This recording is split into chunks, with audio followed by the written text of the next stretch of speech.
आइए आज हम सब बट सावित्री व्रत कथा सुनते हैं। भद्र देश के राजा थे जिनका नाम अश्वपति था। भद्र देश के राजा अश्वपति के कोई संतान नहीं थी।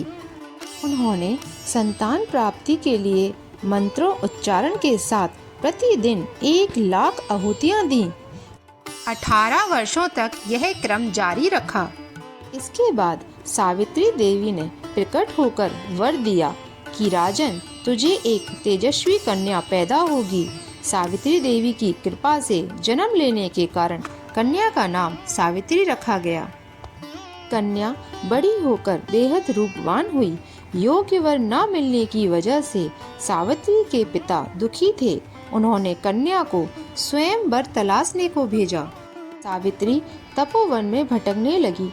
वहाँ साल्व देश के राजा धूम्रसेन रहते थे और क्योंकि उनका राज्य किसी ने छीन लिया था, उनके पुत्र सत्यवान को देखकर सावित्री ने पति के रूप में उनका वरण किया।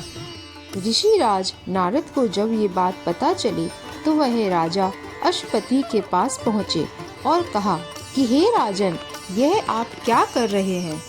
सत्यवान गुणवान है, धर्मात्मा है, वह बलवान भी है, पर उसकी आयु अल्प है। 1 वर्ष के बाद ही उसकी मृत्यु हो जाएगी। इस पर सावित्री ने कहा कि पिताजी, आर्य कन्याएं अपने पति का वरण एक बार ही करती हैं। राजा एक बार ही आज्ञा देता है और पंडित एक बार ही प्रतिज्ञा करते हैं और कन्यादान भी एक बार ही किया जाता है। सावित्री हट करने लगी और बोली, मैं सत्यवान से ही विवाह करूंगी। राजा अश्वपति ने सावित्री का विवाह सत्यवान से कर दिया। सावित्री अपने ससुराल पहुंचते ही सास ससुर की सेवा करने लगी। समय बीतता चला गया। नारद मुनि ने सावित्री को पहले ही सत्यवान की मृत्यु के दिन के बारे में बता दिया था।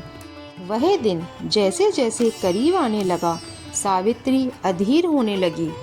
उन्होंने 3 दिन पहले से ही उपवास शुरू कर दिया।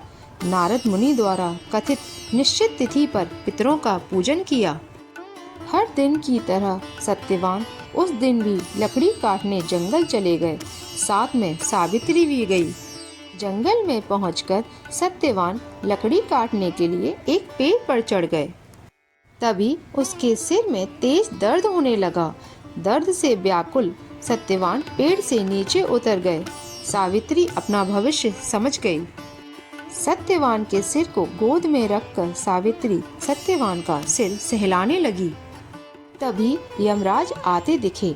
यमराज अपने साथ सत्यवान को ले जाने लगे। सावित्री भी उनके पीछे पीछे चल पड़ी। यमराज ने सावित्री को समझाने की कोशिश की कि यही विधि का विधान है, लेकिन सावित्री नहीं मानी। सावित्री की निष्ठा और पति पर्यायता को देखकर यमराज ने सावित्री से कहा कि हे देवी, तुम धन्य हो, तुम मुझसे कोई भी वरदान मांगो। सावित्री बोली, मेरे सास ससुर वनवासी और अंधे हैं, उन्हें आप दिव्य ज्योति प्रदान करें। यमराज ने कहा, ऐसा ही होगा, जाओ अब लौट जाओ। लेकिन सावित्री अपने पति सत्यवान के पीछे पीछे चलती रही।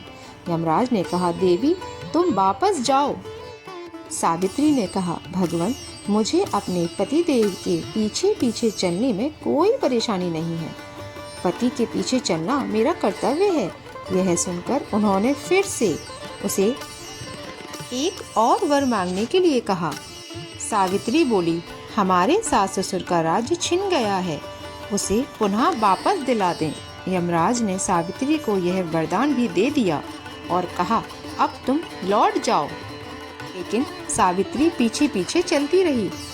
यमराज ने सावित्री को फिर से तीसरा वरदान मांगने को कहा।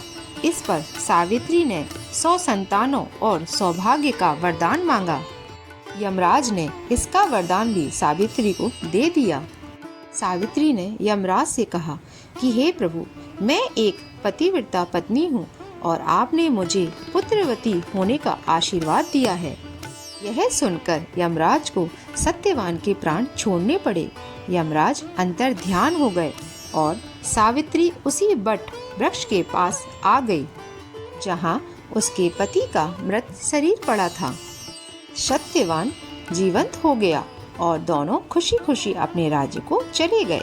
दोनों जब घर पहुँचे तो देखा माता पिता को दिव्य ज्योति प्राप्त हो गई। इस प्रकार सावित्री और सत्यवान चिरकाल तक राज्य सुख भोगते रहे।